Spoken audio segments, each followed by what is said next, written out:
शुक्लाम्बरधरं विष्णुं शशिवर्णं चतुर्भुजं प्रसन्नवदनं ध्याये सर्वविघ्नोपशान्तये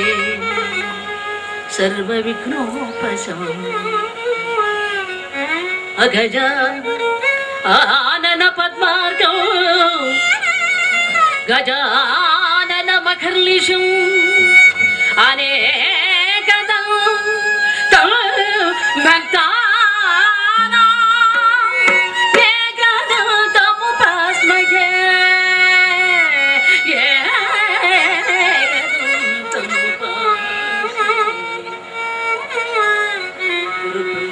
गुरुदेव महेश्वरः गुरु साक्षात् परब्रह्म तस्मै श्री गुरवे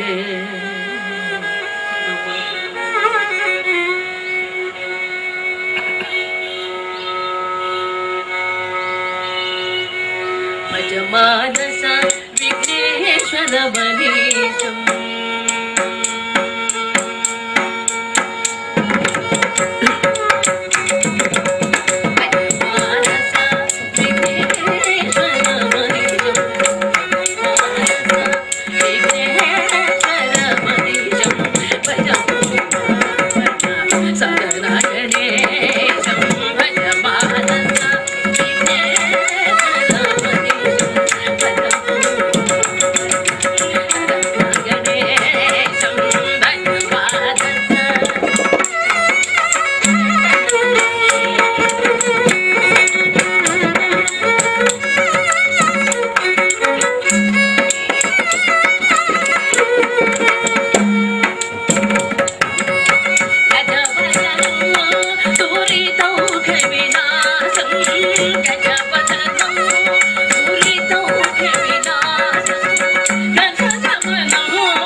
పురుషోత్తమా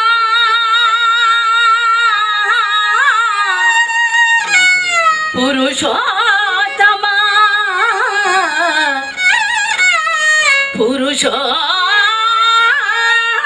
పురుషోత్తమా పొటగల్తి మయ్యా పురుషోత్తమా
జడనీక బ్రతికించే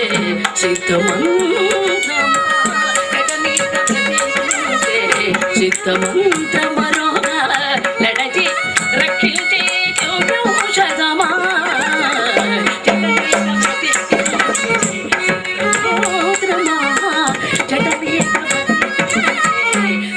చిత్తమంత్రమరోగా రక్షించే ఔషధమా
నమస్కారం. సభాకల్పతరుః వందే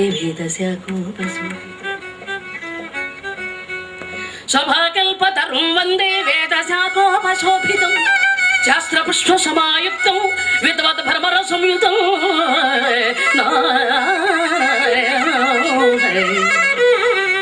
ఈ సభ ఒక పవిత్రమైన కల్పతరువు లాంటిది. మృదు మధురమైనటువంటి కల్పతరువులోని వికసించేటువంటి పువ్వులలోని మకరందాన్ని ఆస్వాదించడానికి వచ్చు తుమ్మెదల వంటి సభికులైన మీ అందరికీ నేను హృదయపూర్వకంగా నా నమస్కారం తెలియజేసుకుంటూ, ఈరోజు సాహితీ సంస్థ వారు ఈ కళా వేదికపై హరికథా గానం మరుగున పోడిపోతున్నటువంటి ఈ రోజుల్లో ఎంకరేజ్ చేస్తూ ఈరోజు ఈ హరికథా గానాన్ని ఏర్పాటు చేసినటువంటి ఈ సాహితీ సంస్థ సభ్యులందరికీ పేరు పేరున నేను హృదయపూర్వకంగా నా నమస్కారాలు తెలియజేసుకుంటూ,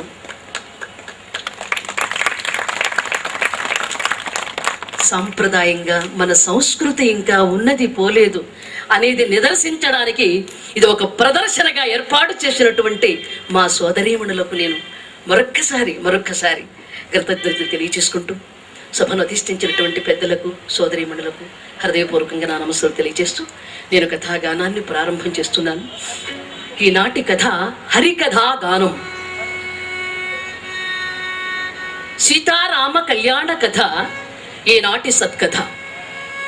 ఈ కథా భాగాన్ని రచించినటువంటి వారు శ్రీమద్ అజ్జాడ ఆదిభట్ల నారాయణదాసు గారు.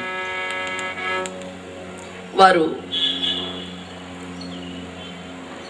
ఎలా ఉంటారు అంటే రూపం చూస్తే మనకు అర్థమవుతుంది, లేదా వారి రూపం ఎలా ఉంటుంది అనేది మనకు వర్ణన ద్వారా అర్థమవుతుంది. నారాయణదాసు గారు హరికథా పితామహులు. ఆయన రూపం ఎలా ఉంటుందంటే మెలిమీస కట్టు, చుల్పాల చుట్టూ, హరికథా శిల్పి సామ్రాట్టు మా ఆదిభట్టు. అలాంటి హరికథా పితామహులు శ్రీ నారాయణదాసు గారు రచించినటువంటి శ్రీమద్ రామాయణమునందలి శ్రీ సీతారామ కళ్యాణ కథ ఈనాటి సత్కథను మనవి చేస్తున్నాను. మత్ గురువర్యులైన తెనాలి వాస్తవ్యుల స్వర్గీయ శ్రీ తెల్లాకుల వెంకటేశ్వరత్వ భాగవతులకు, నాకు సంగీత భిక్ష పెట్టిన స్వర్గీయ శ్రీ ఉప్పలపాటి లక్ష్మీనారాయణ గారికి, నా ఇరువుల గురువుల పాద పద్మాలకు నా హృదయాంజలుడు సమర్పణం చేసుకుంటూ, మరి ఈరోజు నాకు అవకాశం ఇచ్చినటువంటి వారికి, మా సోదరీమణులకు మరొక్కసారి నా కృతజ్ఞతలు తెలియజేసుకుంటూ, హరికథ అనేది మరుగున పడిపోతున్న ఈ రోజుల్లో రాను రాను తరం వారికి హరికథ ఎలా ఉంటుంది అనే స్థితికి వచ్చేసింది మా ప్రక్రియ. అలాంటి ఈ రోజుల్లో హరికథను మన వాళ్ళందరికీ చవి చూపిద్దాం, హరికథ అనేటువంటి ప్రక్రియ ఎలా ఉంటుందో చవి చూపిద్దాం అనేటువంటి ఉద్దేశంతో ఈరోజు నాకు అవకాశం కలిగజేసినందుకు వారికి నేను మనస్ఫూర్తిగా కృతజ్ఞతలు తెలియజేసుకుంటూ, ఈనాటి కథ జానకి రామ కళ్యాణ కథ. జానకి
శ్రీ సీతారామ కళ్యాణ కథ. కర్ణపేయము, సర్వజనానందము, మానవ జన్మ సార్థకం. చెరకునకు వంకర ఉన్న తీపి చెడదు, రామకథలు ఎన్నిసార్లు విన్నా తనివి తీరదు. అంతేకాదు, అయోధ్య నగరాన్ని రాజధానిగా చేసుకుని కోసల దేశాన్ని పరిపాలిస్తూ ఉన్నాడు దశరథ మహారాజు. పెద్దలారా వినండి. ఆ మహారాజునకు మూరండ్రు గారే, ఆ మహారాజునకు మూరండ్రు గారే, ఒక తెయందైన సంతాన మొదవగుండే.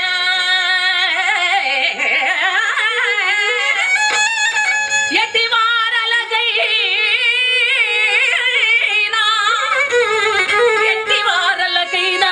లేదని కొరత తప్పకుండా తీరదు ఈ ధరణిలోన.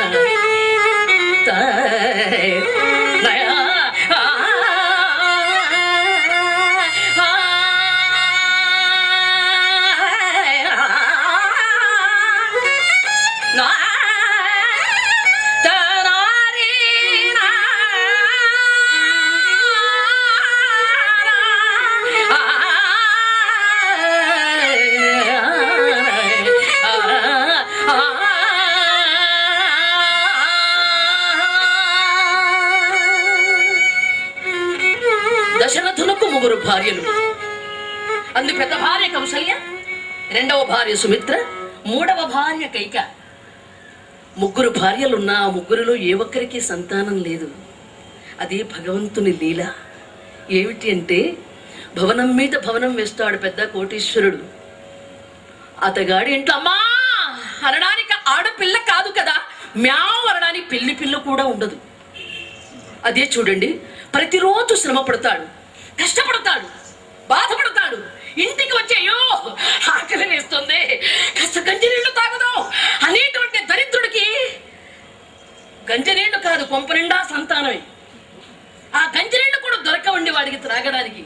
అదే కోటీశ్వరుడు ఉంటాడు, వాడు ఏదైనా తినగలడు, ఏదైనా అనుభవించగలడు. కానీ డాక్టర్ గారు చెప్తాడు, నువ్వే తిన్నా చస్తావు, నువ్వు గంజినీళ్ళే తాగు. అలాగే భగవంతుడి నిర్ణయాన్ని మనం ఆపలేమండి. దైవ నిర్ణయం అది. భగవంతుడు ఎలా రాశాడో అలా జరిగిపోతుంది. అయితే దశరథుడికి అన్నీ ఉన్నాయి, భోగభాగ్యాలు ఉన్నాయి, 100 బాధ్యతలు ఉన్నారు, 3 భార్యలు ఉన్నారు. అయితే వారికి సంతానం లేదు. దశరథుడు బాధపడుతున్నాడు. ఈ రఘువంశము నాతోనే అంతరించలేము, నా తరువాత రాజ్య పరిపాలన చేసేటువంటి నావికుడు లేడే, నన్ను ప్రేమగా నాన్నాయని పిలిపించుకుని మధురమైన పిలుపుకుని వారు నేర్చుకోలేదే. భగవంతుడు నాకెందుకు ఇష్టాన్ని కలిగించాడు, మా రఘువంశము నాతో అంతరించిపోవలసింది, ఈ జన్మకు సంతాన యోగం లేదు అని బాధపడుతున్నాడండి దశరథుడు. ఒక్కరోజు దశరథుడు కొలువు తీరి ఉండగా సభలోకి వశిష్ఠమునింద్రుడు వచ్చాడు. ఏమయ్యా దశరథ, నిన్ను ఎప్పుడు గమనిస్తూనే ఉన్నాను పరీక్షగా. ఏదో ఆలోచన, ఎక్కడికో వెళ్ళిపోతుంటావు, ఏదో మాట్లాడుతుంటావు, నీ బాధ ఏమిటో నాకు అర్థం కావడం లేదు. అయినా దశరథ, మీ గురువు గారిని కదా, మీ బాధ ఏమిటో నాతో చెప్పకూడదా అన్నాడు వశిష్ఠుడు. ఆ మాట అనగానే దశరథుడు అన్నాడు, గురుదేవా, ఇది ఒకరికి చెబితే ఆరేది కాదు, తీరేది కాదన్నాడు. అదేమిటయ్యా తీరేది కాదంటావు? ఏమో ఒకవేళ తీరవచ్చునేమో అన్నాడు వశిష్ఠుడు. లేదు, అది తీరేది కాదు, చెప్పు ఏమిటి నీ బాధ అన్నాడు. పెద్దవారు మీరు పదే పదే చెప్పమంటున్నారు గనక నా హృదయంలో ఉన్న బాధ చెప్తున్నాను గురుదేవా. కేవలం నేను ఆలోచించేది ఒకే విషయం, సంతానం లేదే, ఈ రఘువంశము నాతోనే అంతరించిపోతుందేమో అన్న బాధ తప్ప మరి ఒక్క బాధ నేను ఎరుగనన్నాడండి దశరథుడు. వెంటనే గురుదేవులు వశిష్ఠుడు అన్నాడు, ఓ మరి చెప్పేవేమయ్యా దశరథ, ఇన్నాళ్ళుగా ఈ బాధను నీ హృదయంలో ఎలా దాచుకున్నావు? దశరథ, నేను చెప్తున్నాను, నీకు తప్పకుండా సంతానం కలుగుతుందన్నాడండి వశిష్ఠమునింద్రుడు.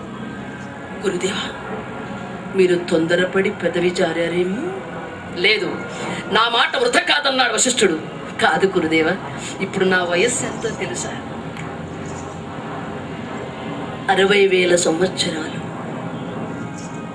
నాకు వృద్ధాప్యం వచ్చింది, ఈ వయస్సులో నాకు సంతానం. గురుదేవా, కాలము మళ్ళిన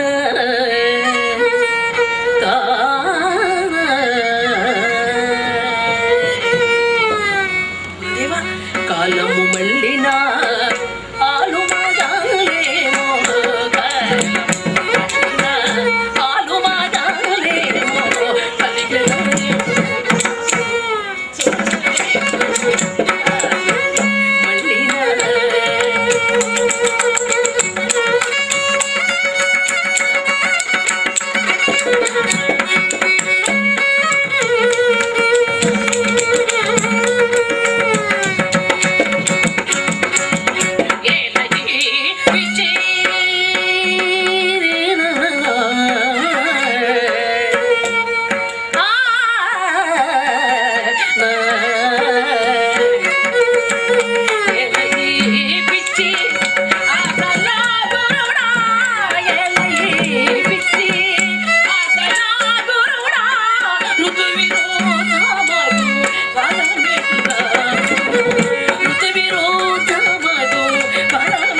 గురుదేవ, వయస్సు వెళ్ళిన నాకు సంతానం కలుగుతుందంటున్నారే, ఏమిటి విచిత్రం?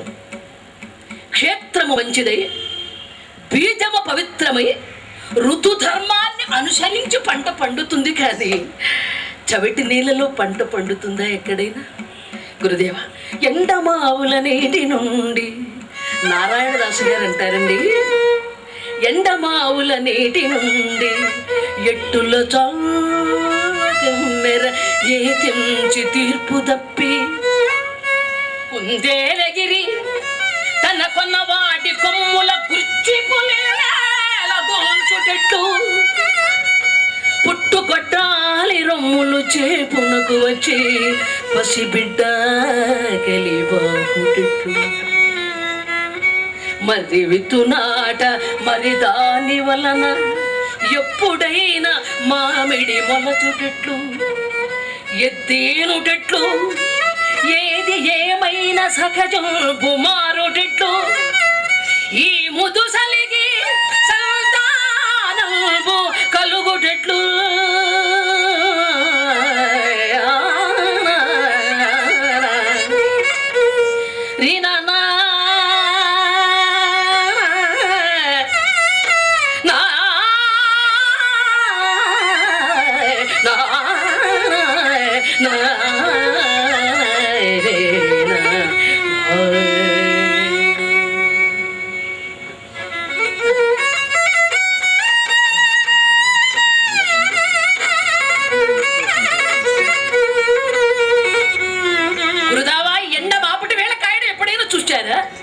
ఎద్దు ఈనుతుందా? వెన్నెల పగలు కాస్తుందా? ఏది ఏమైనా సహజము మారుతుందా? ఈ ముసలివాడికి సంతానం కలుగుతుందా? సంతానం కలుగుతుంది అని మీరు భ్రమపడుతున్నారు, కానీ ఇది నా అడియాసే అన్నాడు. కాదు దశరథ, నేను చెప్తున్నాను, యాగము సేయవయ్యా. దశరథ, నేను చెప్తున్నాను, నువ్వు పుత్రకామేష్టి యాగం చెయ్యి, నీకు తప్పక సంతానం కలుగుతుందన్నాడు వశిష్ఠమునింద్రుడు. గురుదేవుని ఆజ్ఞానుసారంగా దశరథుడు పుత్రకామేష్టి యాగం ప్రారంభం చేశాడండి. ఆ దశరథుడు చేసిన పుణ్యమగణ్యమై, విన్నారా? ఆ దశరథుడు చేసిన పుణ్యమగణ్యమై శ్రీ మహావిష్ణువు దశరథుని కుమారుడై శ్రీరామచంద్రుడై జన్మించనున్నాడు. యదా యదా హి ధర్మస్య గ్లానిర్భవతి భారత అభ్యుత్థానమధర్మస్య తదాత్మానం సృజామ్యహం. ఏనాడు దేశంలో అన్యాయం పెంచు పెరుగుతుందో ఆనాడే నేను ఉద్భవిస్తానన్నాడు శ్రీమన్నారాయణమూర్తి. ఆ విధంగా యజ్ఞం ఎప్పుడైతే పూర్తయిపోయిందో, యజ్ఞ పురుషుడు పరమాత్మ ప్రజాపత్య పురుషుల ద్వారా అలా దివ్య పాయస భాండాన్ని అందించాడండి. దివ్య పాయస భాండం వశిష్ఠమునింద్రుడు తీసుకున్నాడు. వశిష్ఠుడు దశరథుడికి అందించాడు. దశరథుడు 3 భార్యలకు పంచారు. 3 భార్యలు భోంచేశారు పాయసం. కొద్ది రోజులు గడిచినాక 3 భార్యలు గర్భిణి ధరించారు. ఏమండి, లేక లేక సంతానం కలగటం కదా. ఈ ముసలి దశరథునికి లోపల ఆనందం ఊపిరాడటం లేదట. ఎవరైనా అలా వెళుతున్నారనుకోండి, ఏమండి మిమ్మల్ని ఇలా రండి, ఈ మాట విన్నారా? నేను తండ్రిని కాబోతున్నానండి, నన్ను నాన్న అని పిలిపించుకునేటువంటి అదృష్టుడు నాకు జన్మించబోతున్నాడండి అని చెప్పి పొంగిపోయి వాళ్లతో ఈయన కూడా ఆనందం పంచుకునేవాట దశరథుడు. ఒక శుభముహూర్తంలో 3 భార్యలు ప్రసవించారు. ముగ్గురికి కూడా 4 సంతానం కలిగారండి. వారికి చక్కటి నామకరణం చేశాడు వశిష్ఠుడు. రామ, లక్ష్మణ, భరత, శత్రుఘ్నులు. ఆ 4 కొడుకులను చూసుకుంటే దశరథుడు భోజనం మీద ఛాస లేదుట. లేక లేక సంతానం కదండి. అందులో ఉండడానికి 4 కొడుకులున్నా పెద్దవాడైన రాముడంటే అమితమైన ప్రేమట దశరథునికి. ఆడుకునే వయస్సు వచ్చింది. రామచంద్రుడు చెంగు చెంగున అడుగులు వేస్తూ ఆ ప్రసాద మండపంలో అడుగులు చిన్నారి చిన్నారి అడుగులు వేస్తుంటే దశరథుడు కన్ను రెప్ప వేయకుండా చూచేవాడు. ఓ కన్ను రెప్పలారా, కాసేపు ఆగండి, నా రాముడు ఆడుకుంటున్నాడు, ఆ దృశ్యాన్ని నేను కళ్ళానే చూస్తాను అని తనివి తీరా చూచేవాడటండి. రాముని మీద అమితమైన ప్రేమ పెంచుకున్నాడు. అంతేకాదు, శ్రీరాముడు లేనిదే నేను బ్రతకలేను అనేటువంటి స్థితికి చేరుకున్నాడు దశరథుడు. అయితే రామచంద్రమూర్తికి 9 సంవత్సరాల వయసు వచ్చింది. ఉపనయనం చేశారు శాస్త్రోక్తంగా. 4 సోదరులను వెంట పెట్టుకుని ఉత్తర ప్రాంతానికి వెళ్ళి ఘటికులైన గురువుల వద్ద విద్యను అభ్యసించి 12వ ఏట శ్రీరామచంద్రుడు తన నివాసానికి చేరుకున్నాడు. 12 సంవత్సరాల ప్రాయంలో రఘువీరుడు ఎలా ఉన్నాడు, శ్రీరామచంద్రుడు ఎలా ఉన్నాడు 12 సంవత్సరాల ప్రాయంలో వినండి. నూనుగు ప్రాయముతోడ ఎల్ల విద్యల ఆరితేరిన తనాత్మజులను కనుగొనునపుడెల్ల జనక మోదముతోడ తను మీసములు దశరథుడు అతని కథని సుతులందరి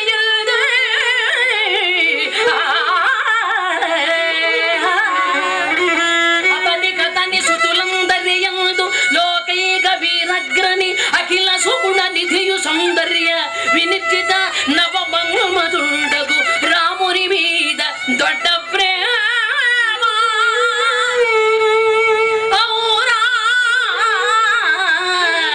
ఔరా వార్ధక్యమున చేతి కందినట్టి కొడుకులను ప్రయోజకులను చూచుకున్న కొలది ఆ తండ్రి ఆనందము ఇంతన తరవే.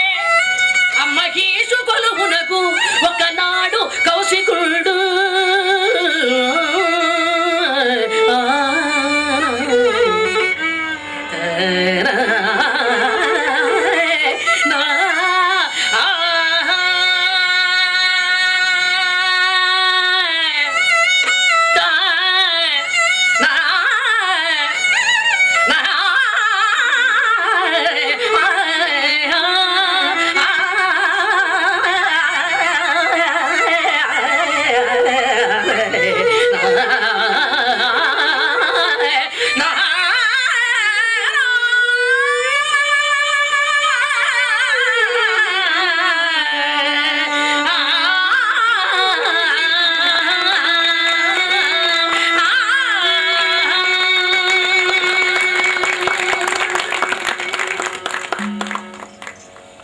వచ్చిరాని మీసాలతో 12 సంవత్సరాలు నిండినటువంటి శ్రీరాముని చూచి దశరథుడు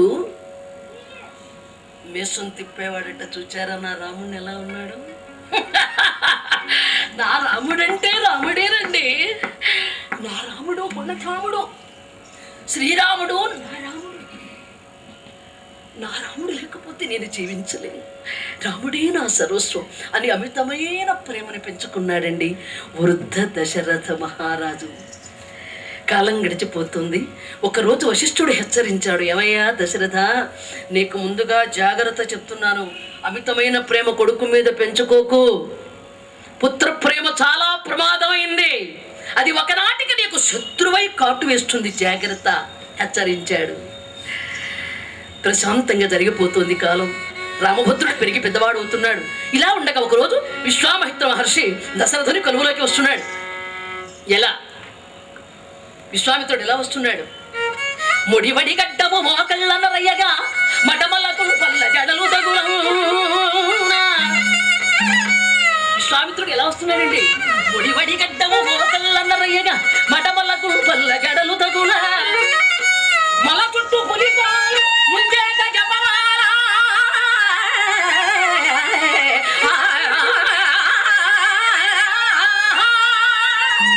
మల చుట్టూ పులిజోలు ముంచేత జపమాల. అడుగులకు పావు కోళ్ళ నివురు గర్భుచనున్న నిపులాగున భూతి పూసిన బంగారు పొందినరయ. వెట్టది నొసటి మీద నొసటి మీద నిడుద చందమ పట్టు చెవుల రుద్రాక్షములు చెల్పు మీద బ్రహ్మతేజము దిక్కుల ప్రజరిల్లా.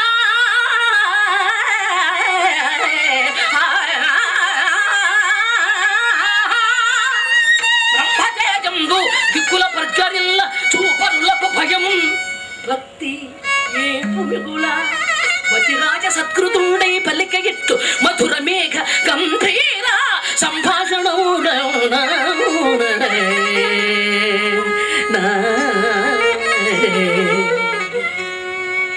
విశ్వామిత్రుడు దశరథుని కొలుకొచ్చి, దశరథ నీతో ఒక ముఖ్యమైనటువంటి విషయం చెప్పాలన్నాడు, దయచేయండి. నాకు సమయం 7:10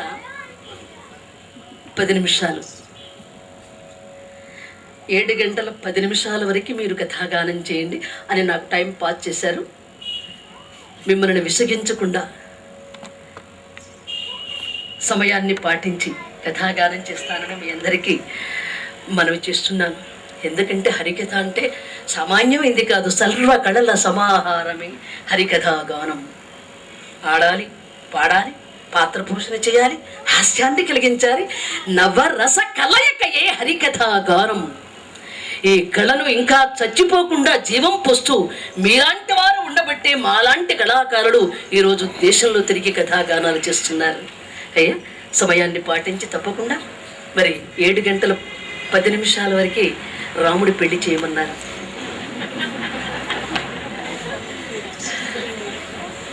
ముహూర్తం నిర్ణయించారు 7:10 అవసరమైతే 7 గంటలకే చేస్తాను పెళ్ళి. అర్జెంట్ అయితే 10 నిమిషాల ముందే చేసేస్తాను పెళ్ళి. కాదు కొంచెం పొడిగించండి అంటారు అనుకోండి, 7:30 వరకు పెళ్లి ఆపేస్తాను అలాగా. ఎందుకంటే రాముడి పెళ్లి మన చేతుల్లో ఉంది, ఎప్పుడైనా చేయగలం. పెద్దలారా వినండి, సమయాన్ని పాటించి మీకు విసుగు చెందకుండా నేను కథాగానం చేస్తాను. విశ్వామిత్రుడు అన్నాడు, దశరథ నీతో పని కలిగి వచ్చా అన్నాడు. దయచేయండి.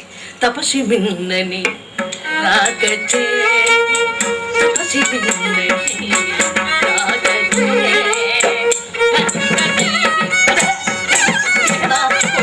తపసి మిన్నని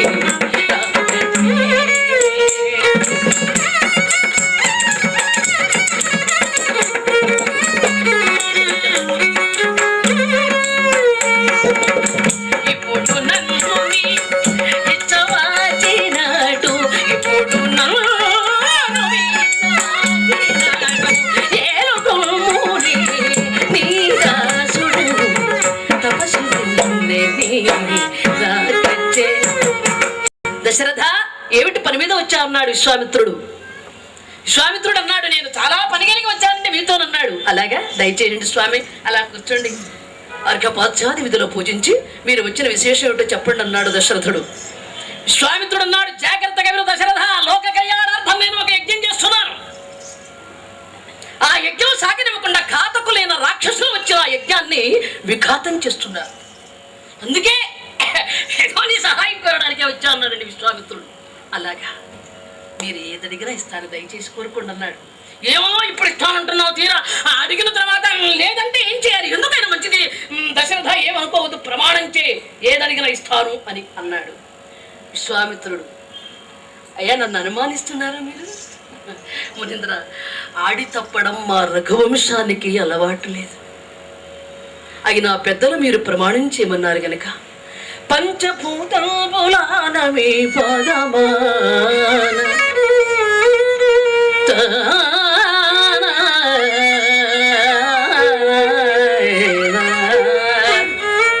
పంచభూతములాన మీ పాదమాన మాట తప్పగవాను ముమ్మటికేను సమ్ముదమున తెలుపుడో మౌరివర్య మీ పాదములయాన మీ పాదములయాన ప్రాణ సమానుడగు నా శ్రీరాములయాన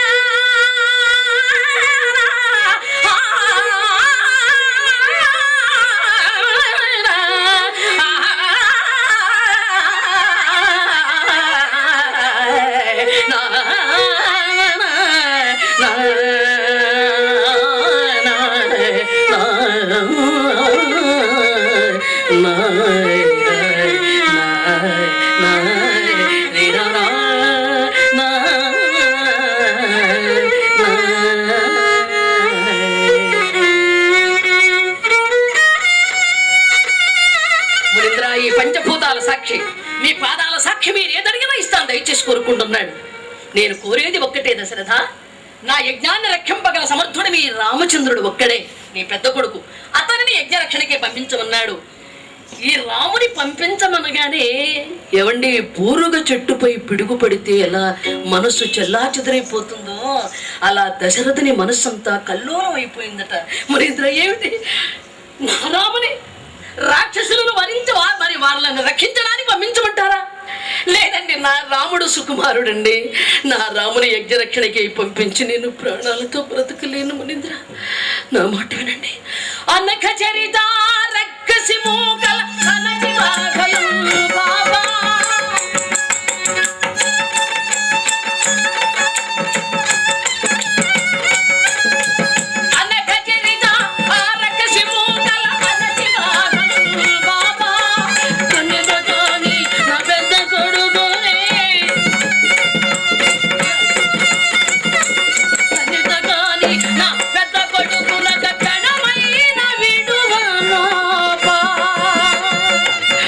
రాక్షసులపైకి నా రాముని పంపించి నేను బ్రతకలేను మునీంద్ర.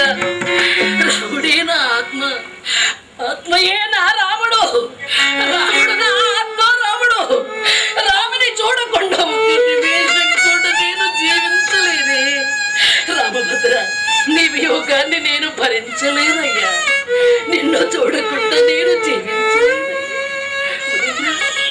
నా రాజ్యం కావాలంటే ఇష్టం, నా ప్రాణం కావాలంటే ఇష్టం.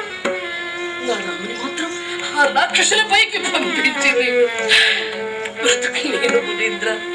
నా రాముడు లేకుండా నేను జీవించలేను. దశరథ, మర్యాదగా చెప్తున్నాను, రాముని పంపిస్తావా లేదా? లేదు, రాముని పంపించలేను. రఘువంశంలో ఎంతవరకు అన్నమాట తప్పినవాడు లేడే. ఆ మచ్చ నీ ద్వారా సంక్రమింపచేస్తున్నావా?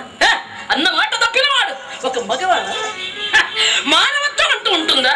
దశరథ, ఆఖరిసారి చెప్తున్నాను, రాముని పంపిస్తావా లేదా? లేదు. మీరు ఎన్నిసార్లు చెప్పినా నా రాముని విడిచి నేను బ్రతకలేను. రాముని చూడకుండా నేను అయితే నీ రాముడు నువ్వు హాయిగా ఉండని, నేను వెళ్ళిపోతున్నాను అని విశ్వామిత్రుడు కోపం దీపెట్ట వారసుడై ఆగ్రహపూరితుడై అలా వెళ్ళిపోతున్నాడు. అలా విశ్వామిత్రుడు వెళుతూ ఉంటే విశ్వామిత్రుడికి ఎదురుగా వశిష్ఠుడు వచ్చాడు. వీళ్ళ ఇద్దరికి అస్సలు పడదండి. వశిష్ఠుడు అన్నాడు, అయ్యా నమస్కారం, తమరు ఎక్కడి నుంచి వస్తున్నారు అన్నాడు. అది నీకు అనవసరం అన్నాడు విశ్వామిత్రుడు. అది వాస్తవమే కావచ్చు, నేను కాదనడంలే, కానీ అడగడంలో తప్పే ఉంది. నీకు అనవసరం అని చెప్పాను. నేను ఎక్కడి నుంచి వచ్చాను నీకెందుకు? నేను దశరథుడి దగ్గర నుంచి వస్తున్నానయ్యా. లోక కళ్యాణార్థం యజ్ఞం చేస్తున్నాను.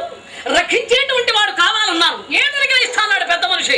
తీరా నీ రాముని పంపమనగానే అమ్మో నా రాముని చూడలేను, రామ వియోగాన్ని భరించలేను, పంపించనున్నాడు.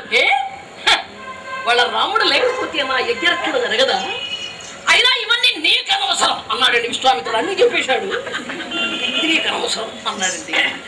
ఓహో, అలాగా, అయితే మీరు ఇక్కడే ఉండండి, ఆ రాముడిని తీసుకొచ్చి నేను మీకు అప్పగిస్తానన్నాడండి వశిష్ఠుడు. ఏమిటి? రాముని తెచ్చి బయలుదేరాడండి పెద్ద మనిషి. నేను అడిగితే పంపలేదు కానీ మీరు అడిగితే పంపిస్తారట. అయినా ఏమిటో చూస్తాను, ఇక్కడే ఉంటాను, తీసుకురా, వెళ్ళవయ్యా మీ రాముడు తీసుకురా అన్నాడండి. వశిష్ఠుడు దశరథుడి దగ్గరికి వచ్చి చెప్పాడు, పిచ్చి దశరథ, రాముడు ఎవరయ్యా అన్నాడు. దశరథుడు అన్నాడు, రాముడు నా కొడుకు, నా బంగారు తండ్రి, నా బిడ్డ, నా రఘువీరుడు, నా బంగారు తండ్రి. పిచ్చి దశరథ, నీ కొడుకని నీవు భ్రమపడుతున్నావు. రాముడు నీ ఒక్కడికే కొడుకు కాదు, లోకానికే తండ్రి. రామయ్య తండ్రి లోక కళ్యాణార్థం నీ కొడుకుగా జీవించి నీ కొడుకుగా పుట్టి నీ జీవితాన్ని ధన్యత చేశాడు. మారు మాట్లాడక రాముని పంపించో. మాట్లాడలేదు, గురువు గారి మాటకు ఎదురాడలేడు. వెంటనే విశ్వామిత్రుని దగ్గరకు వచ్చి నమస్కారం చేశాడు. విశ్వామిత్రుడు మునీంద్ర మన్నించండి, నా రాముని యజ్ఞరక్షణకే మీరు అడుగగా నేను వెంటనే పంపించలేక అనృతమాడాను, మన్నించండి, నా రాముని పంపిస్తానన్నాడు. అక్కర్లేదని రాముడు అన్నాడు. తప్పేనండి, నేను ఒప్పుకుంటున్నాను కదా, మీరు అడగగానే నా రాముని పంపించేందుకు నేను అపరాధినే. పోనీ అపరాధికి శిక్ష తప్పదు, మీరు నాకు ఏ శిక్ష విధిస్తారు విధించండి అన్నాడు. దశరథ, రాముని పంపించమనగాని నీవు పంపించలేదు గనుక శిక్ష ఏమిటో తెలుసా? చెప్పండి. రాముని వెంట లక్ష్మణుడు కూడా పంపించమన్నాడండి విశ్వామిత్రుడు. ఓహో, అలాగా, తప్పకుండా పంపిస్తాను. రామ లక్ష్మణులను శృంగార భూషితులను చేసి అన్ని జాగ్రత్తలు చెప్పిన ఆయన జాగ్రత్త. విశ్వామిత్రుడికి కోపం, ఆయనకు కోపం తెప్పించకుండా జాగ్రత్తగా నడుచుకోండి నాయన అని ఎంతో ఆప్యాయతగా ఆ బిడ్డలిద్దరిని కూడా విశ్వామిత్రుడికి అప్పగించాడండి. విశ్వామిత్రుడు రామ లక్ష్మణులను వెంట పెట్టుకుని ఘాతకి అయిన తాటకిని వధించడానికే బయలుదేరాడు విశ్వామిత్రుడు. ఆ రోజు సరయూ నది ప్రాంతానికి చేరుకున్నారు. అక్కడే విశ్రాంతి తీసుకున్నారు విశ్వామిత్ర రామలక్ష్మణుడు. ఆ రోజు అక్కడే విశ్రమించారు. తెల్లవారింది, రాముడు లేవడలే. ఎందుకంటే మార్గాయాస బడలిక. రాముడు అంతఃపురంలో పెరిగినవాడు కదండి. ఎండకన్ను ఎరుగుని రామచంద్రునికి ఈ అడవులలో నడిచేప్పటికీ అలసట చెంది అలసిపోయి సొమ్మసిని నిద్రపోతున్నాడు రామచంద్రుడు. అలాంటి రామచంద్రుడికి మేల్కొల్పు పాడుతూ ఉన్నాడు ఎవరు? విశ్వామిత్రుడు. ఏమని? కౌసల్య సుప్రజా రామ పూర్వా సంచా ప్రవర్తతే ఉత్తిష్ట నరశార్దూల కర్తవ్యం దైవమాత్మికం. కౌసల్య ముద్దుల కుమార, దేవతా సార్వభౌమ, ప్రాగ్దిశాత్రి ఎందు బాలభానుడు దోయింపనున్నాడు రామచంద్ర మేలుకు. ఈ లోకమంతక చీకటిగా అలముకున్న తిమిర సంపత్తి పటాపంచలైపోతుంది. రామభద్ర మేలుకు నాయన అని మేల్కొల్పి వారికి బల అతి బల అనేటువంటి మంత్రాన్ని మార్గాయాసం లేకుండా ఉపదేశం చేసి రామలక్ష్మణుల వెంట పెట్టుకుని తాటకిని వధించడానికి బయలుదేరాడు విశ్వామిత్రుడు. ఆ వెళ్ళేటువంటి అడవులన్నీ కూడా ఎలా ఉన్నాయి వినండి. ఇది నారాయణదాసు గారు రచించినటువంటి వర్ణన. ఇది అడవి వర్ణన. అడవి ఎలా ఉంటుంది, ఎలాంటి అడవుల్లో నుంచి తీసుకువెడుతున్నాడు వినండి అమ్మా పెద్దలారా. అడవి వర్ణన. ఇది అడవి అంటే 3 అక్షరాలే అడవి. అసలు ఎలా ఉంటుంది అడవి వర్ణించారు హరికథా పితామహులు శ్రీమద్ అజాడ ఆదిభట్ల నారాయణదాసు గారు. అడవి ఎలా ఉంటుంది? ఏటి నెర్యల సేనానులు సైనికుల వలె తమ పిల్లలకు వేటమప్పుతో చెలలాటలాడు వెపురులు రాసప్రాపున విర్రవీగుచు పెద్దల నిరసించు అల్పుల వల్ల మెట్ట కొసలంకంతుడి ఈసడించు కొండమేకలు గట్టుల వానిందని యూటరూరుచు అంతరాని పండున కాసుంచు క్షుద్రజారుల వలె నోరావనించుకుని చూచునక్కలు నక్కడైచంబులను కొంగ జపంబులను సిరికల వారి పంచల బట్ట రేలాడు యాచకుల వలె మధ్య యోడల నూగులాడు మర్కటంబులు మర్కట కిశోరంజాయం వెలయంత్ర పరాపనల్బడు వృద్ధ రీతి ధీమగల నిర్వంబడు మృగంబల వలె దిశములతో సంచరించు అడవి మనుష్యుల వలె నప్పుకొండు ఒడల దురదలవాయ వేటి నీళ్లు జిమ్ము గంధకము తావులల పుష్పించిన క్రమ్మావి క్రమ్మలను చెరకు కడల వల ఎలచు తిను ఏనుంగుల కదుపంజూచు గర్జించు సింగంబులు నోర్చాప పలు కుట్టు పడకల వలె ముక్కులను జరిపి కోరల చుక్కబడిన మాంసము కండలూడ వెరుగు లావుకలం పంచి పట్టు పాములను ఖండించు ముంగుల నెగుర తన్ను కరుమూతి చిరుతాగిలంబల వశుగల్ప వేటగంట చప్పరింత నింపించు వెనుక బంట కాల్చు మరపు కార్చిచ్చును చల్లార్పు కొండ కాల్వలు ఆ కొండ కాల్వ నీరగబడనీయక భయంకర కదంబ వృక్షం నిండిన ఘోరాట విందోచుండ ఒక్క చోట దిక్కులర అరచుచు వచ్చుచున్నది అది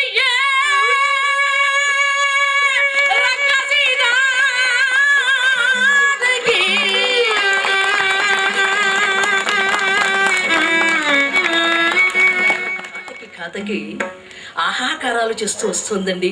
చుచ్చాడు విశ్వామిత్రుడు రామచంద్ర. అది మామూలు ఆడుదని అనుమానించగా నిషేధి సమయంలో మనుషుల రక్తం పీల్చి చంపేటువంటి రాక్షసి రామచంద్ర వధించు అన్నాడు. ఆ తాటక ఎలా వస్తుంది? పాటిత దుష్ట సత్వన వాటక యుద్ధ బలవరుద్ధ శృంగాటక గ్రంథల భృకుటి గాఢల నాటక కురుతారక నాటకం ఆంధ్రగంజి పరిణ దశ ప్రతివిచ్చటా కీటక రక్త సిద్ధ పటు కేటక తాటక గంజిరయ్యడు. ఆహాకారాలు చేస్తూ వస్తుందండి తాటకి. రామచంద్రుడు అలా ధనువు చేపట్టి ఘాతకపై అలా బాణాన్ని సంధించాడు. రామచంద్రుడు వేసినటువంటి బాణానికి రామచంద్ర అని భూమి మీద పడిపోయింది ఆ తాటకి. అక్కడే రక్తపు మడుగులో పడి మరణించిందండి. రామచంద్రమూర్తికి జై, రఘురామచంద్రమూర్తికి జై జయని కొడుతున్నారు. వెంటనే మరలా యజ్ఞాన్ని ప్రారంభం చేశారు.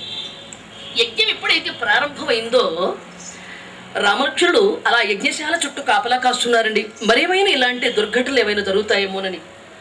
తన తల్లి తాటకిని చంపాడనేటువంటి ఉద్దేశంతో తాటకి కొడుకులు మారీచ సుబాహులు ఆకాశ మార్గంలో నుండి ఆ యజ్ఞగుండంలో ఎముకలు, రక్తం, మాంసపు ముద్దలు, దుర్గంధ భూయిష్టమైనవన్నీ కూడా కుమ్మరించేస్తున్నారు యజ్ఞగుండంలో. లక్ష్మణుడు చూచాడు. అన్నా రామన్న ఒక్కసారి చూడమన్నాడు. రామచంద్రుడు ఒక్కసారి అలా తనువు చేకుని ఎప్పుడైతే సంధించాడో రామబాణము సోకిన వెంటనే సుబాహులు మరణించారు. మారీచుడు మాత్రం మహోన్నత రామబాణ జ్వాలలకు అగలేక రామగానం చేస్తూ సముద్రంలో పడి వెళ్ళిపోతున్నాడు. ఎలా? అన్ని నీవను అంతరంగమునా, అన్ని నీవను అంతరంగమునా,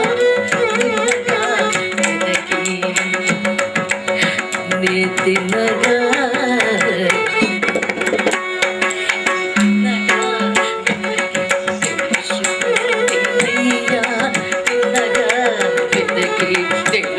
తెలుసుకుంటేనయ్యా నిన్నే కాని మరిని నెన్న తాళనున్నా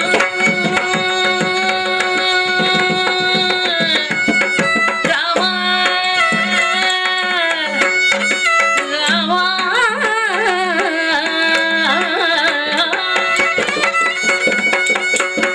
నిన్నే కాని మరిని నెన్న తాళనున్నా నిన్నే కాని నన్ను బ్రోవయ్యా చాగరాజదూత, నన్ను బ్రోవయ్యా చాగరాజ మరుగేలరా, ఓ రాఘవ మరుగేలరా, ఓ రాఘవ మరుగేలరా, రాఘవ మరుగేలరా.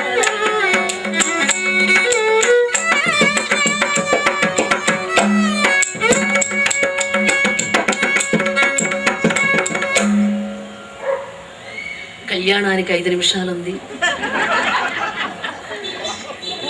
మరి ఇప్పటికి తాటకి సంహారం జరిగింది. ఇంకొక 10 నిమిషాలు అయితే బాగుండునేమో అనిపిస్తుంది. అది మీరు చెప్పమంటే చెప్తాను. మరి ఇంకో 10 నిమిషాలండి. చెప్పమంటా?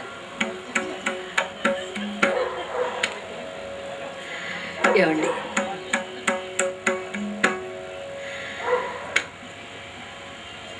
వారి ఆర్డర్ అయిపోయిందండి. 10 నిమిషాలు.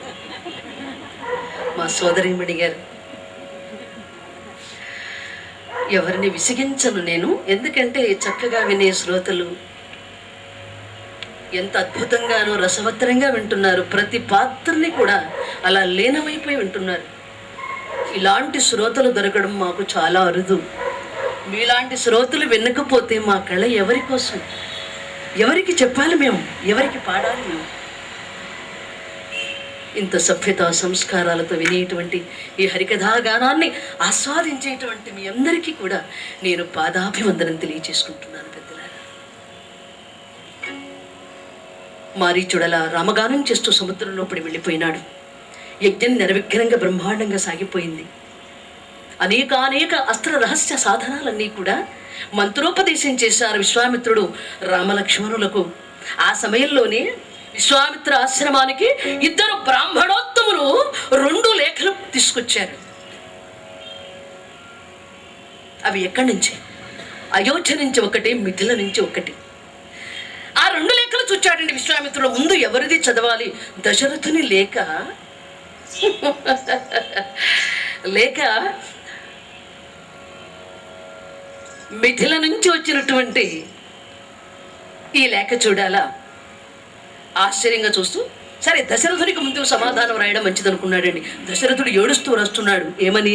శ్రీమన్మకాముని శేఖరు గాధినందనులకు విశ్వామిత్రనాములకు ఈ దశరథక్ష్మానీత సర్వదా కైమోర్చి చేయు విజ్ఞాపనలు 60,000 వత్సరములకు ఈశ్వర కరుణ నేగల్టి నల్గుర కుమరుల అంతగ్ర సంభవుడైన రాముడు నా ప్రాణతుల్యుడు యథార్థమున జగమెరుగా యజ్ఞరక్షణకై మీరు నా రాముని కొనిపోవా అన్నపానములకేను వెలనైది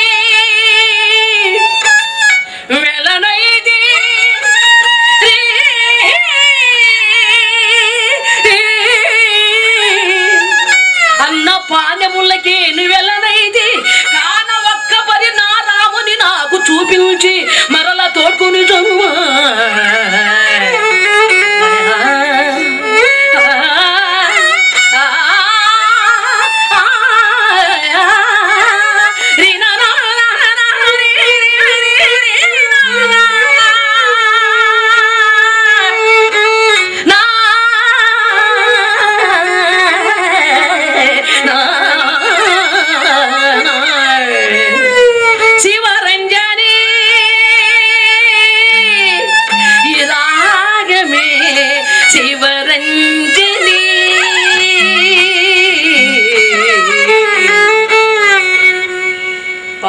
దశరథుడు రాశాడు, ఒక్కసారి నా రామును నాకు చూపించి తీసుకువెళ్ళండి. మీరు నా రామును యజ్ఞరక్షణకి తీసుకువెళ్ళిన దగ్గర నుంచి కనీసం నేను మంచి నీరు కూడా తాగట్లేదు. ఆఖరి క్షణము ఆసన్నమైనట్టున్నది. ఒక్కసారి కడసారి ఈ ఊపిరి పోయేలోపు నా రాముని చూడాలని నా మనస్సు తాతాలాడుతుంది. నిద్ర నాకు ఈ ఒక్క అవకాశం కలిగించేయండి అని దశరథుడండి కన్నీరు మున్నీరుగా వ్రాశాడు లేఖ విశ్వామిత్రునికి. తిరిగి సమాధానం రాశాడు విశ్వామిత్రుడు, పిచ్చి దశరథ పదియను వారు వల్యల బంగారమేయగుగాక. తిరిగి సమాధానం ఎలా రాశాడు, నీ కొడుకు గొప్పవాడే, విద్యావంతుడే, సకల విద్యా విశారదుడే, కానీ నీ కొడుకుని అలా నీ ఇంటికి పంపిస్తే నా విలువే ఉంటుందయ్యా. నీ కొడుకు పెళ్లి కొడుకై నీ ఇంటికి వస్తాడు, సరేనా? తిరిగి సమాధానం రాశాడు. రెండవ లేఖ మిథిల నుండి జనకరాజు రాసినటువంటి లేఖాంశమది. ఏమని, యువరాజులారా, మా ఇంట ఉన్న శివధనం ఎక్కుపెట్టి మమ్మ సుత సీత జానకి నా కూతురు గట్టిగా చెప్తున్నాడండి జనకరాజు. దొరికిన అమ్మాయిని ఎక్కడ అంటారో అని భయం ఆయనకి. నొక్కి ఒక్కా నుంచి చెప్తున్నాడు, నా కూతురు, నా బిడ్డ, మా అమ్మ, నా బంగారు తల్లి, నా చిట్టి తల్లి జానకి స్వయంవరం. నా ఇంట ఉన్నటువంటి శివధనం ఎక్కుపెట్టిన వారికే మా సీతనిచ్చి పెళ్లి చేస్తాను అని ఎప్పుడైతే లేఖ రాశారు, విశ్వామిత్రుడు అన్నాడు, రామచంద్ర ఆలస్యం చేతురైన బయలుదేరమన్నాడు. అలాగే గురుదేవ, కానీ చూపులతో గ్రహించాడు విశ్వామిత్రుడు. కానీ అనుమానం కదా, మిథిలలో జానకి స్వయంవరం అయ్యా రామచంద్ర, ఆ సీతను చట్టపట్టు జట్టువు నీవే రఘువీర, బయలుదేరు పోదాము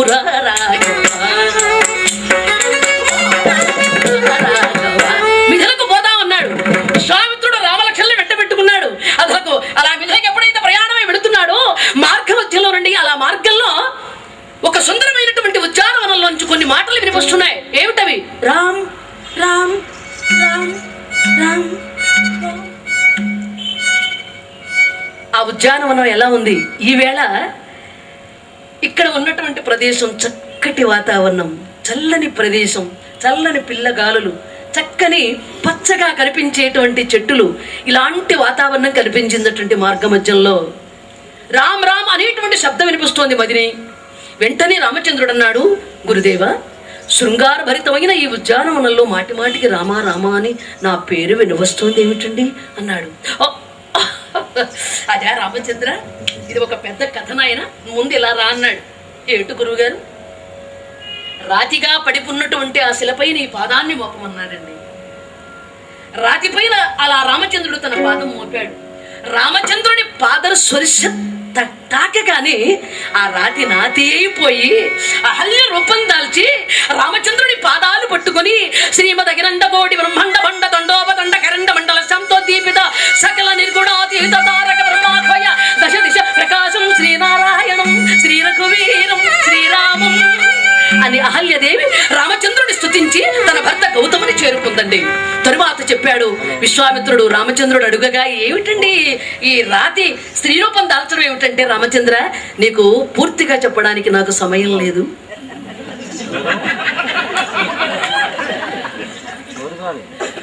కనుక నీకు క్లుప్తంగా చెప్తాను, జాగ్రత్తగా విను. ఇది గౌతముని ఆశ్రమం. మునులందరిలో ఘనుడైనటువంటి వాడు గౌతముడు. అతడి భార్య అహల్య ఉత్తమోత్తమ స్త్రీ పతివ్రత. ఒకరోజు ఆమె అందాన్ని చూచి దేవరాజైన ఇంద్రుడు పొందాలనే కాంక్ష కలిగి అర్ధరాత్రి సమయంలో కోడి వేషం వేసుకున్నట్టండి. తెల్లవారక మునిపి అర్ధరాత్రి సమయంలో ఒక్కొక్కరు కోయినకు వస్తున్నాడు. గౌతముడు, అరే నేను స్నానానికి వెళ్ళాలి కదా అని వెంటనే స్నానానికి వెళ్ళిపోయాడు గౌతముడు. మరి ఆ ఇంద్రుడు ఏం చేశాడు? గౌతముని వేషం వేసుకుని హల్య ఉన్న ప్రదేశం దగ్గరకు వచ్చి ఆమె తదేక దృష్టితో చూస్తున్నాడండి. గౌతముని వేషంలో ఆవిడ మంచి మగత నిద్రలో అలా కన్నులు తెరిచిందండి. ఆ మహాతల్లి అహల్యాదేవి ఎదురుగా తన భర్త రూపం. ఏమిటిది, మా భర్త ఈ సమయంలో ఇలా ప్రత్యేకంగా చూస్తున్నాడు ఏమిట అని దివ్య దృష్టితో చూచేప్పటికే తన భర్త రూపంలో ఉన్న ఇంద్రుడని గమనించిందండి. ఓరి దుర్మార్గుడా, నా భర్త లేని సమయం చూసి ఈ ప్రదేశానికి వచ్చావా అంటుండగాని ఆ ఇంద్రుడు ఏమని వర్ణించవాలని రూపము? మేఘవజ్జంబున వెలువడి వెలసించు క్రక్కారు వెరంగు తెరంగున మృగధర మండలంబు నిర్గమించు మృగంబు సొంతమున మంత్రగమన మరి ఉన్న సుందరి నేను మనసారా ప్రేమించి తిని నీ వాక్షుధారశాలలో నన్ను నోరులాడించవా? ఒక్కసారి నన్ను ప్రాణప్రియ జీవితేశ్వర ప్రాణనాథాయిని పలకరించరాదు సుందరి, నీ సౌమ్యమైన పోయినా అంటుంటే ఆ మహాతల్లి, ఓరి దుర్మార్గుడా, ఇంకొకడు ముందుకు వేసి చచ్చిపోతాను, అనవసరంగా నీ ప్రాణాలు పోతాయి అంటుండగానే ఆ ఇంద్రుడు మహాతల్లి శరీరాన్ని అలా తాకాడండి. ఎప్పుడైతే అలా తాకాడు వెంటనే అహల్యాదేవి పవిత్రమైన నా శరీరమును తాకి అపవిత్రము చేసిన ధర్మదేవత పాత ధూళి సోకు వరకు నేను కఠిన పాషాణమై పడి ఉండుగా. ధర్మదేవత పాత ధూళి సోకు వరకు నేను కఠిన శివై పడి ఉండగాక అని తనకు తానే శాపం పెట్టుకుంది నాయన అహల్య. ఆనాటి నుంచి ఈనాటి వరకు నీ స్వర్శనం కోసరంగా, నీ దర్శనం కోసరంగా ఎదురు చూస్తోంది. మోక్షం కలిగింది నీ పాదరు స్వర్శ చేత. తన భర్త గౌతముని చేరుకుంది. ఇది కథ అని పూర్తి చేసి రామలక్ష్మణుల వెంట పెట్టుకుని మళ్ళీ జానకీదేవి స్వయంవరానికి వెళ్ళాడు. మార్గంలో నుండి ఒక నదీ ప్రవాహం అడ్డు వచ్చేసింది. అక్కడ పడవ సరంగా ఉన్నాడు. ఎవరు కనపడలే. విశ్వామిత్రుడు ఒక కేక వేశాడు, ఓ అభి ఏకునరా అన్నాడు ఆ పడవ సరంగు. ఓ అభి, మేము అవల ఒట్టుకు వెళ్ళాలి, త్వరగా కొంచెం ఎవరు కనపడటం లేదు, మమ్మల్ని అవతల ఒట్టు చేర్చమన్నాడు విశ్వామిత్రుడు. ఏటి దొరా, మిమ్మల్ని అవల ఒట్టు చేర్చాలా దొరా? నిన్నైతే చేరుతా కాని దొరో, నీ పక్కనే ఉన్నాడే ఆ నల్లని ఆయన, అమ్మో ఆయన మాత్రం నమ్మకూడదు అన్నాడు. అదేమిటయ్యా, ఆయన నిన్నేం చేశాడు? ఏటి దొరా, ఇట్లాంటి కథలు మీరు చెప్పపోతే మాత్రం ఆగుతాయేంటే? ఎంత మైకంగానో వచ్చిరాని భాషతో మాట్లాడుతున్నాడు ఆ పడవ నావికుడు. త్వరా, ఇట్లాంటి కథలు ఆగుతాయేంటే? చిన్నప్పుడు మా తాత చెప్పిండు, పెద్ద పెద్ద పురాణాలు చదివి. త్వరా, ఈ రామయ్య సామాన్యుడు కాదంటనే, మొన్నీ మధ్యనే త్వరా బండ మీద కాలెడితే ఆడదయిందంటగా. అప్పుడు ఈ వార్త నీ దాకా వచ్చేసిందా? విశ్వామిత్రుడు అన్నాడు, అలాంటి ప్రమాదం నీకేవి రాదు, మమ్మల్ని త్వరగా త్వరగా అవల ఒడ్డు చేర్చమన్నాడు. దొర, మీరు గొప్పోళ్ళు, మీరు అలాగే మాట్లాడతారు. దొర, పేదోడిని, ఏమీ లేను దొర. ఇప్పుడు మీరు వచ్చి నా పడవ మీద కాలెట్టారనుకోండి స్వామి, ఇగో రామయ్య బాబు పడవ చెక్కలన్నీ పడతులై దొర దొర, మీరు నా పడవ మీద కాలెట్టారు అనుకోండి, పడవ చెక్కలన్నీ పడతులై కూకుంటే ఎట్ట గడుసునయ్య పొట్ట మాకు ఉన్న పెళ్ళాము ఉడికి పోతున్నాను ఒక బాబాయ్ మాకు ఆడవాళ్ళు తండ్రి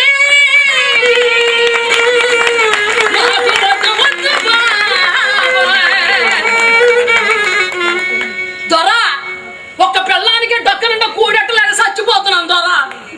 ఈ సక్కలన్నీ సక్కదనాలు సుక్కలైతే మన సిక్కుల్లో పడినా సామె, నీకు దండం పెట్టేస్తాను దొరా, నా పడవెక్కదు దొరా అన్నాడండి. ఓపి, కంగారు పడద్దు, నీకు ఏదైనా అనుమానం ఉంటే నా కాళ్ళు శుభ్రంగా కడుగు, నీకు అనుమానం లేకుండా పడవెక్కించుకో. అద్దె దొర, ఆ మాట అన్నాడు చేస్తున్నారు బాగుంది అని ఆ పడవ సరంగా అమాయకంగా రామచంద్రమూర్తి పాదాలు శుభ్రంగా కడిగి కడిగి పడవ సరంగా అనుకుంటున్నాడండి. రామచంద్ర ఏ జన్మమున ఏ నామున శివానో రామయ్య, ఈ జన్మమున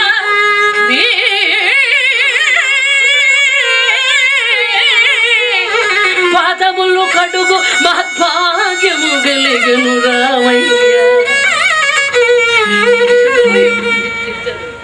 నాకే భాగ్యం అభివృద్ధి కదా, తరా తరా రండి కదా అని పడవ ఎక్కించుకొని అయ్యా నావను నడుపుకుంటూ వెడుతున్నాడు. ఎలా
చేశాడు.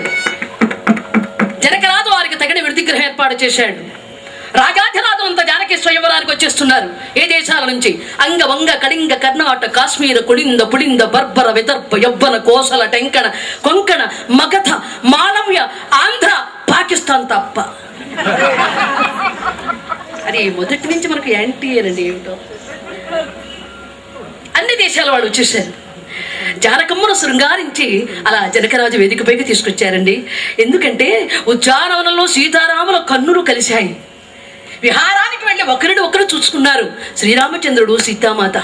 ఆ సమయంలో జానకి అనుకుందట, నిజంగా ఎంత చక్కగా ఉన్నాడే శ్రీరాముడు, ఎంత సుకుమారంగా, ఇతడే నా భర్త అయితే ఎంత బాగుండునో అనుకుని ఊహల ప్రపంచంలో తేలిపోయింది. ఎక్కడ చూచిన అక్కడనే వేణి రూపు నంచికెనా చూపు దోళి,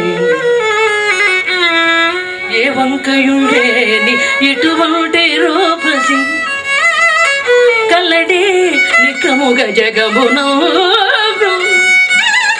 రాముడు ఎలా ఉన్నాడు? వల్కమీసము నగుమాము ముద్దుల మూట కట్టెడు నిటువాడు కన్నుగవే సోగముక్కు ఉంగ్రాల చుట్టూ జంబు కడు సన్న పుంకవును వెడదరోమో ఎంత సింగారమా వీరమంత కలిసి మగడు నాకితడైన ఏమన్నదవేని పెళ్ళి ఆడిన వెల్లది పడిరా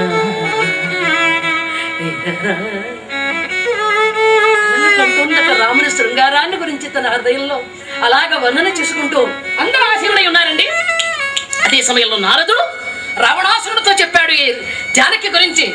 వర్తమానం వెళ్ళకపోయినా కళ్యాణానికి ఆ జానకిని నేను వరించి వెళ్ళాడనా అని రావణాసురుడు కూడా వచ్చాడు జానకీదేవి స్వయంవరానికి. యువరాజులందరూ ఆతృతగా చేస్తున్నారు శివమింటిని ఎక్కడ వ్యక్తి పెట్టడానికి. వెళ్ళడం విఫలమైపోవడం, అందరూ పడిపోతున్నారు. అప్పుడు యువరాజు అంతా అన్నారు, ఏమండి ఆ జానకమ్మ దయ వల్ల చాలా మంది చచ్చిపోతున్నారు ఇక్కడ. ఏ తల్లి నువ్వు ఈ జన్మలో ఎవరిని బ్రతకనీవా?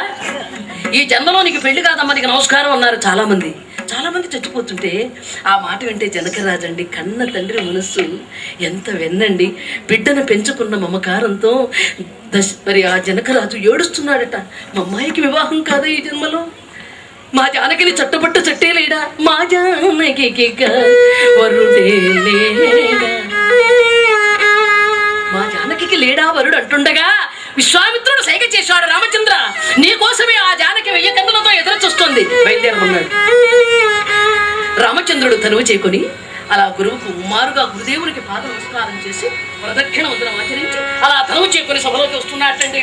జానకమ్మను చేపట్టడానికి శవవిల్లు ఎక్కువ పెట్టడానికి ఆ వచ్చేటువంటి రామచంద్రుని చూచిన వాళ్ళు అనుకుంటున్నారట, అబ్బా నిజంగా ఈ రాముడు అంటే ఏదో పేరు విన్నాం, ఈవేళ ఈయన రూపం చూస్తున్నాం, నిజంగా జానకి తగిన భర్త ఇతడేనండి, వీళ్ళంతా అనవసరం. చూసిన వాళ్ళు అనుకుంటున్నారట కన్నవారలు ఇతని కన్నవారలు శంకరు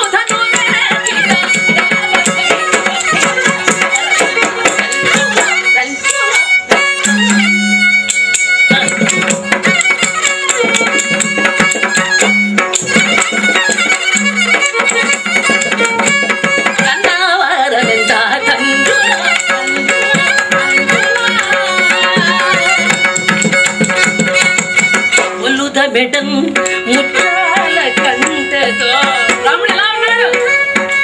శృంగార పురుషుడు రామచంద్రమూర్తి సర్వ సౌభాగ్యమానంగా విరిసిపోతున్నాడు. ఎలా వస్తున్నాడు? మెడం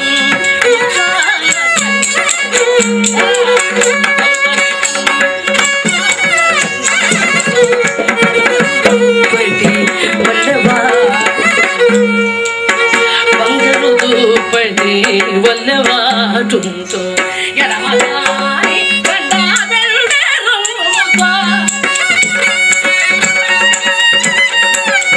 ఎడమదారి కండా వెల్డేరమ్ముతో మోహజూచు పుల్లాభా జగన్నవారలెంత అని కొనియాడుతుండగా రామచంద్రమూర్తి అలా సభలోకి వచ్చి నారి పట్టుకుని ఆ కర్ణాంతము ఇలా సారించాడు రామచంద్రమూర్తి. వెల్లుమని విల్లు గంటలు కల్లుమనే, వెల్లుమని విల్లు విరిగింది, గంటలు ఒకసారి కల్లుమన్నాయి, రాజుల గుండెలకు వెల్లుమన్నాయి, జనకమ్మ దేకము చల్లుమన్నది, దేవతలు పూలవాన కురిపించారు. జానకీమాత ముత్యాల హారం అలా రామచంద్రుని మెడలో అలంకారం చేసింది. రామభద్రుడు రతనాల హారం జానకీదేవి మెడలో అలంకారం చేశారు. దేవతలు పూలవాన కురిపించారు. ఇది సరి, వింటి కింద ఉన్న రావణాసురుడు విల్లు ఎత్తడానికి వెళ్ళి వింటి కింద పడిపోయాడండి రావణాసురుడు. ఇదే సమయం అది తప్పించుకుని పరుగు తీస్తున్నాడు. ఆ తప్పించుకుని వెళ్ళేటువంటి రావణాసురుడికి ఎదురుగా నారదుడు వచ్చాడు. రావణ ఏది జానకి అన్నాడు. జానకి రావణాసురుడు అంటాడు, పిల్ల నల్లగా ఉన్నది నాకు నచ్చలే. వంకలేని వాడు డొంక పట్టుకుని ఏడ్చాట. జానకి నల్లగా ఉందట, రావణాసురుడికి నచ్చలేదట. ఆ ఇంటి కింద పడిపోయింది చెప్పడాల పెద్ద మనిషి. ఓహో, నీకు అక్కడ ఏ పరాభవం జరిగిందో నాకు తెలుసు. రావణ, జానకి తగిన వరుడు ఆ రామచంద్రుడే. ఆ కళ్యాణాన్ని నేను కూడా చూస్తాను. నారదుడు కళ్యాణానికి వచ్చాడు. అందరికీ వర్తమానాలు వెళ్ళిపోయాయి. సీతారామచంద్రమూర్తిని చక్కగా అలంకారం చేశాడు. ఆ సమయంలో దశరథుడు తన 3 భార్యలతో సత్సంతానంతో బంధువర్గంతో ఎప్పుడైతే మిథిలకు చేరుకున్నాడు, శ్రీ సీతారాముల కళ్యాణము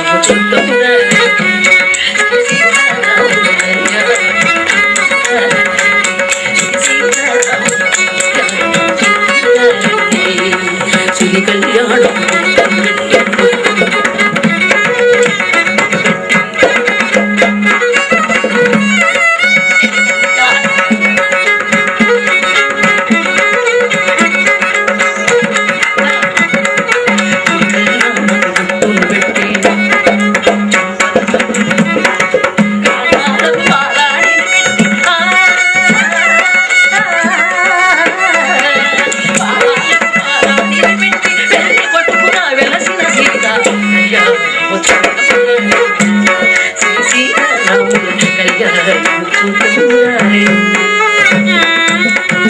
ఈ సందర్భంలో ఒక చిన్న రామ సంకీర్తనం నేనంటాను, మీరు కూడా అని భగవంతుని అనుగ్రహానికి పాత్రలవుతారని మనం చేస్తున్నాను.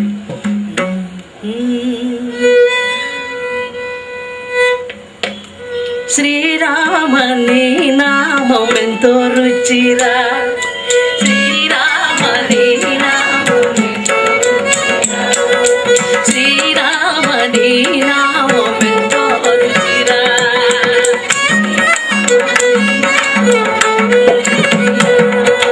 శ్రీరామ నీ నామం ఎంతో రుచిరా.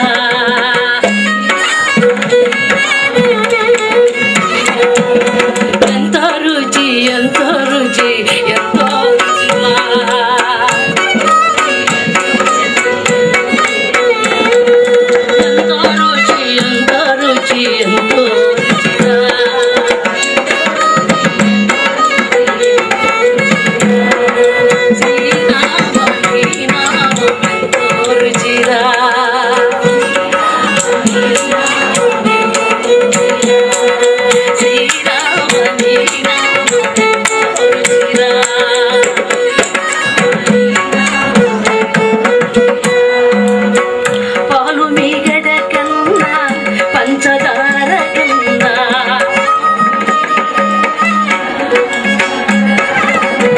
పాలు మీగడ కన్నా పంచదార కన్నా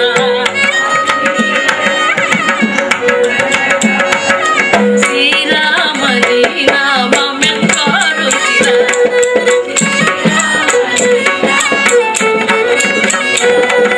శ్రీరామని నామమెంతో రుచిరా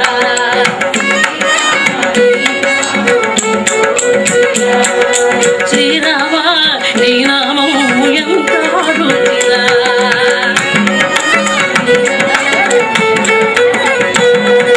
శ్రీరామ నీ నామము ఎంతో రుచిరా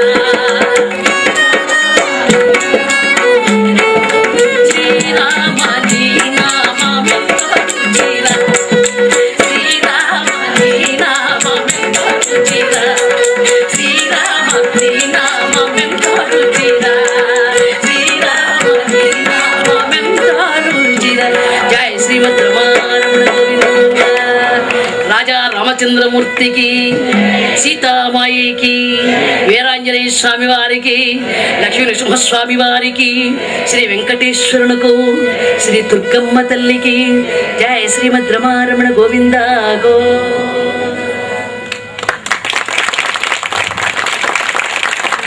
ఈనాడు సీతారామ కళ్యాణ కథ ఇంతటితో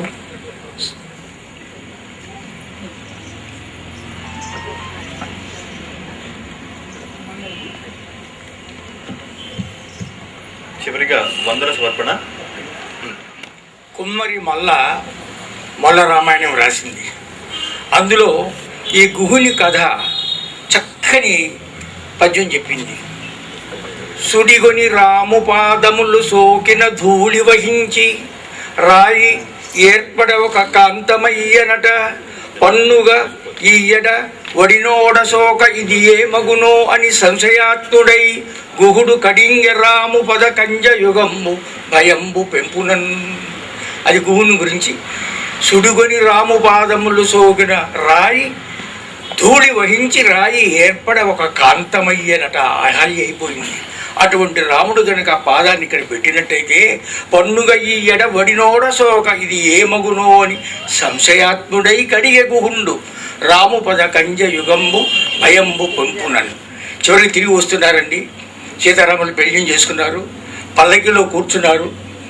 సీత అంటుందట రాముడితో, ఏకాంతం అని అనమాట అండి, ఏమయ్యా రామయ్య, మీ అయోధ్య చాలా వింతగా ఉంటుందట కదా, పాయసం తింటే నీ పిల్లలు పడతారట కదా. అంటే శ్రీరాముడు అంటాడు, నీ మిదిలి అంతకన్నా వింతగా ఉంటుందట కదా, భూమి దునితే నీ పిల్లలు పడతారట కదా అన్నాడు. చూసారా సీతారాముల యొక్క కళ్యాణం తర్వాత ఎంత చక్కగా హాస్యం చేసుకుంటున్నారో. ధన్యవాదాలు.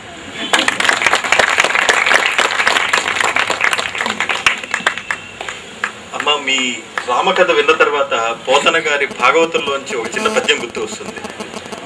వర గోవింద కథా సుధారస మహా వర్షోరుధారా పరంపరలంగాక యుధేంద్ర చంద్ర. వర గోవింద కథా సుధారస మహా వర్ష ఉరుధారా పరంపరలంగాక యుధేంద్ర చంద్ర. ఇతరోపాయానురక్తిన్ ప్రవిస్తర దుత్తాంత దురంత దుస్సహ సంభావిత అనేక కఠోర కల్మష కలద్దావానలంబు వారునే. ఇటువంటి కఠోరమైన కల్మషమైన ఇటువంటి ఈ కాలంలో, ఈ లోకంలో ఆ గోవిందుని వర కథా సుధారస మహావర్ష ఉరుధారా పరంపరలతోనే మాకు మోక్షం కలుగుతుంది అని పోతన గారు చెప్పారు. ఈరోజు మీరు పాడి మా అందరికి వినిపించారు. చాలా ధన్యవాదాలు. ఇచ్చేసిన అతిథులందరికీ, శ్రోతలందరికీ ధన్యవాదాలు. వారితో పాటుగా వైలిన్ మీద, అయ్యా మీ పేరు మర్చిపోయాను, క్షమించాలి, నటరాజ్ గారు, మృదంగం మీద నగధర్రావు గారు, మీ ఇద్దరికి హృదయపూర్వక ధన్యవాదాలు తెలియజేసుకుంటూ సెలవు తీసుకుంటున్నాను. చివరిగా మంగళం. ఇంతవరకు ప్రశాంతంగా మీ అందరికీ కూడా నేను హృదయపూర్వకంగా నమస్కారం తెలియజేస్తూ, ఈ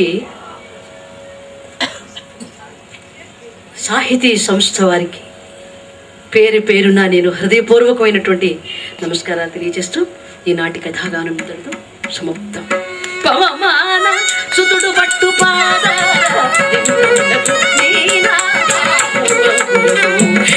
జయ మంగళం.